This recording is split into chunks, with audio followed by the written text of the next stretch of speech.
Olha, nós temos aqui uma família linda. Boa noite, tudo bem? Boa noite, apóstolo. Tudo bem, querido? Boa noite, pai. Boa noite. Nós temos aqui conosco o Fernando, não é? A Cíntia, que é professora, e tem os dois filhinhos. Como é que chama o nenê? Davi. O Davi. E o Pedro. E o Pedro. Isso. Amém. Glória a Deus. Vocês são casados há quanto tempo? 13. Vai fazer 13 anos. Que bênção. 13 anos que Deus deu a vocês a bênção da família. É isso mesmo. Não é? E eu sei que vocês tiveram um problema muito sério com o Davi. Foi. É? Qual foi Foi. o problema? O ano passado, o Davi estava com 9 meses É. e ele começou a ter crises de asma. Tá. A gente levou várias vezes ao médico e aí, numa dessas vezes, o Davi estava com uma pneumonia. Tá. Parecia não ser nada sério, mas precisou ficar internado. Ele internou e, à medida que os dias foram passando, ele foi piorando. Quer dizer, a gente assim fala, não, criança é normal, às vezes, né? Ter uma gripe, uma pneumonia. A princípio era isso, mas ele começou a piorar. Ele começou a ter uma piora, É. aí foram feitos novos exames. É. E aí a médica falou que ele estava com uma bronquiolite. Tá. Era um pouco mais Já era um sério. quadro um pouco mais grave. Sim, já era mais sério do que É. se esperava, mas ia começar o tratamento. É. E a previsão é que ele saísse do hospital entre 5, no máximo, 10 dias. Quer dizer, a princípio vocês ficaram apreensivos, mas tranquilos, porque Sim. tinha até uma previsão de Sim, alta. existia uma previsão de alta. É. Mas com o passar dos dias, o Davi não melhorava. Ele foi piorando. Com 6 dias de internação, foi preciso ser transferido para UTI. Meu Deus. Ele começou a ter, a crise ficou mais forte, a dificuldade de respirar aumentou muito, Não tinha precisava recuperação. não melhorava, os remédios É. parecia que não fazia efeito, os médicos não sabiam me explicar E bem ele acabou porquê. indo para a UTI. Foi para UTI. E aí, claro, vocês começaram aquela fase Sim, do desespero, né? sim, a Ter fase filho na crítica, UTI. sim. É. Aí na UTI ele precisava ficar no oxigênio constantemente. Passado 2 dias na UTI, a médica falou: olha, eu vou pedir um outro exame, porque a gente está estranhando o fato dele não ter nenhuma melhora. Na verdade, o Davi piora a cada dia. Meu pai de amor. E aí eles pediram uma tomografia do pulmão. É.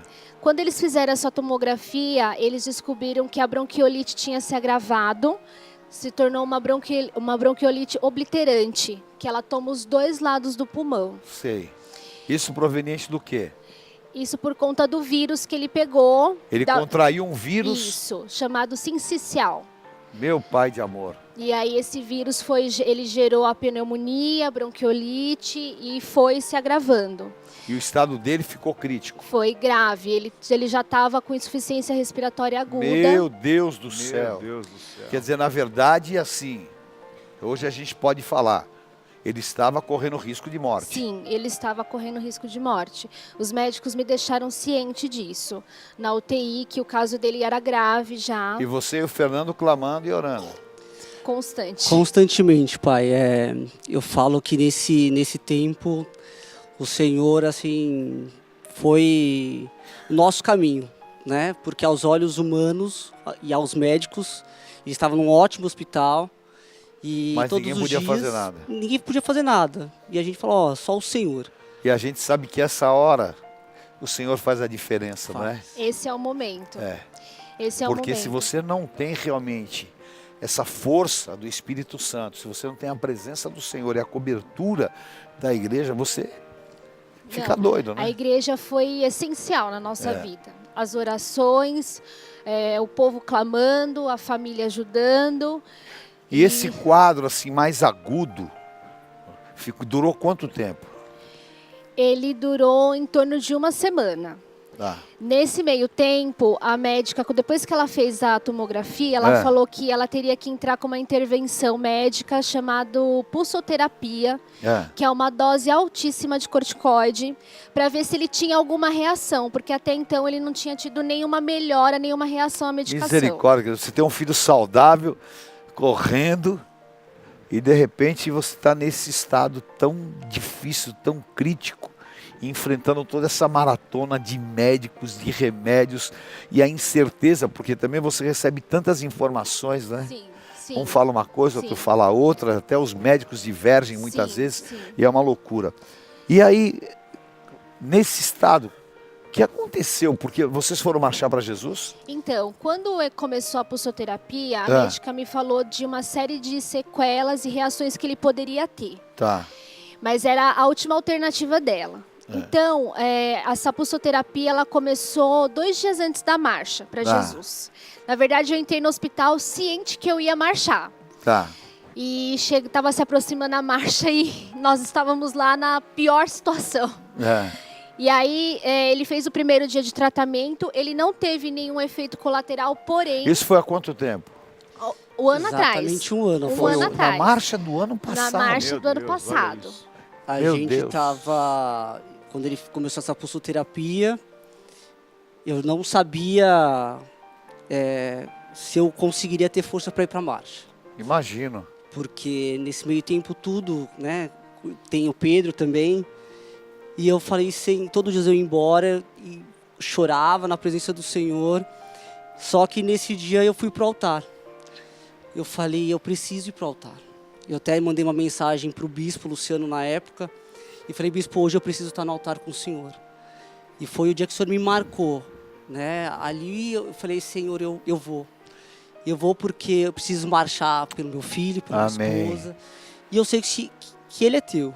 Quer dizer, mesmo a tua carne combalida, mas você foi buscar essa força no Senhor, para que vocês pudessem marchar, independente da situação. É isso mesmo, apóstolo. E vocês foram marchar. O pastor foi com o Pedro, eu não pude ir porque eu tinha que ficar com ele lá, mas um dia antes da marcha, eu fiz uma oração de madrugada. Antes de fazer essa oração, eu ouvi nitidamente uma voz dizer assim, e se ele morrer, como é que fica a tua relação com Deus? Ali naquela hora eu entendi o que estava acontecendo. E aí eu ajoelhei e fiz uma oração. Eu falei, o diabo quer falar comigo, mas eu vou falar com Deus. Amém. E eu falei, Senhor, eu tô te entregando meu filho no altar. Eu tô te dando ele. Amém, se o Senhor levar amém. ele, amém. Eu continuo sendo a pastora Cíntia, eu continuo amando a Deus da mesma forma. E é isso. E eu vou ter paz a partir de agora. No dia seguinte era a marcha. Amém. Nós acordamos cedo, isso né, muda Davi? o nosso ambiente interior, né? Total, porque a gente lembrar dói, né? Porque a gente passou um período bem difícil. E até eu acordar no dia da marcha, eu falei para o Senhor, eu falei assim, eu não sei se eu vou ter força. E eu olhava para o Pedro e eu falei, eu vou porque ele precisa ver em mim esse reflexo. Da mesma forma que nós enxergamos no Senhor e na bispa. Né? Esse reflexo de ser um homem de fé e acreditar independente da circunstância. E eu peguei e falei assim, filho, nós vamos. E foi uma marcha que marcou, né? Porque antes da gente sair, do Senhor orar, né, para a saída da marcha, a cada local que eu passava, eu encontrava com rostos de pessoas que falavam, olha, eu estou orando pelo Davi. Amém, amém. Eu estou orando pelo Davi. O corpo de Cristo vivo ali, né? E ali eu falei, Senhor, obrigado por esse dia, obrigado pela marcha existir, obrigado porque Aleluia. O Senhor se fez presente, o Senhor se faz presente, e eu vou concluir essa marcha e sabendo que no final dela meu filho vai estar curado. Aleluia. Em nome de Jesus. Amém. E o que aconteceu? A gente ficou no hospital, eu e o Davi, acordamos cedo, liguei na rádio para a UTI inteira escutar a marcha para Jesus comigo. Colocamos a nossa camiseta e eu declarei que eu ia marchar nem que fosse lá. Mas aquele dia eu tive paz, apóstolo, como eu nunca tinha tido. E aí deu o horário daquela medicação, da pulsoterapia. E nesse dia, no dia da marcha, ele teve efeitos colaterais, a pressão subiu. Uau! Ele piorou, precisou interferir, parar com a medicação. Ela corria por 2 horas na veia. E aí, nesse dia, precisou correr por 4 horas por conta das reações que ele estava tendo. Mas eu estava em paz. Estava na mão do Senhor. Eu já não sabia se eu ia sair de lá com ele. Você já tinha entregue nas mãos do Senhor, A partir desse momento você passa a depender só de Deus, né? Era só Deus. E aí eu esperei. No dia seguinte, a médica foi avaliar ele, né? E todos os dias ela avaliava e a notícia só era horrível. Ele recebeu diagnósticos ruins, a médica falou que ele nunca mais ia ter uma vida normal se ele saísse de lá. Meu Deus. Ela Quer falou, dizer, se ele os sair diagnósticos daqui, eram terríveis. Ela falou, se ele sair daqui, ele não vai ter uma vida normal, porque ele tá com várias lesões no pulmão. Meu Deus.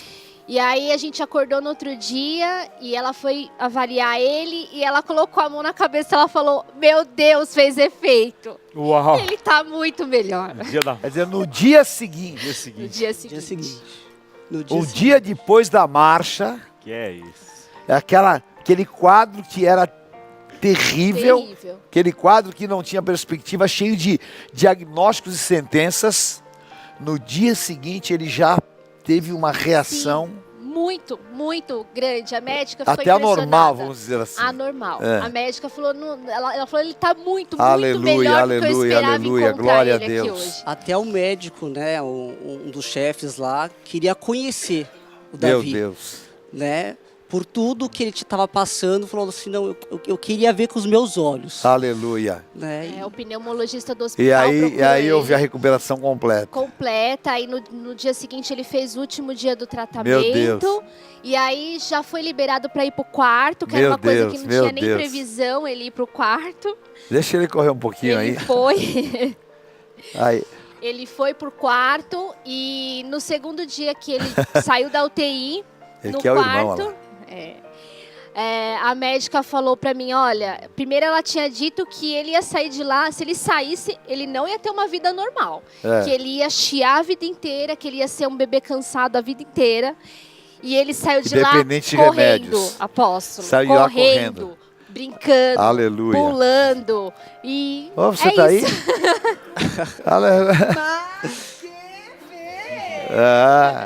A bispa chegou, nem vi, tô aqui.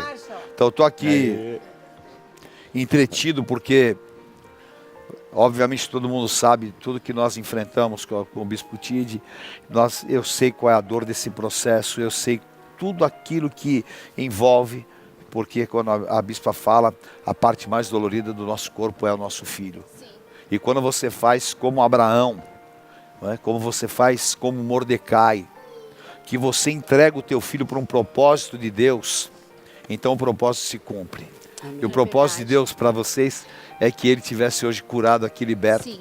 E fosse esse testemunho para milhares de pessoas. É verdade. Que realmente, quando nós colocamos a nossa fé em ação, porque marchar aquele dia foi decisivo. Foi. Eu tenho certeza disso. E uma coisa linda que você falou, é que ali você viu a manifestação do corpo vivo de Cristo. Porque nós estamos aqui, nós estamos numa parcela, né? Tem toda essa moçada aqui que é o futuro. Amém. Nós somos o corpo de Cristo, visível. Nós somos o corpo de Cristo que realmente se manifesta aqui na terra. E a marcha é essa concentração do corpo de Cristo que, a uma só vez, pisa e esmaga a cabeça de Satanás. É verdade. E a vergonha do inferno. E o Senhor nos honra. Está aqui o milagre vivo, ó. Tá aí brincando, sem sequelas nenhuma, abençoados, um grande milagre, não é? Um grande milagre. Aleluia, grande amém. Milagre. Glória a Deus, está aí o milagre. Glória a Deus. Aleluia. Milagre glorioso, queridos. Te amo. Glória a Deus, querido. Te amo, querida. Deus abençoe. Obrigado, queridos. Amém. Sua família linda.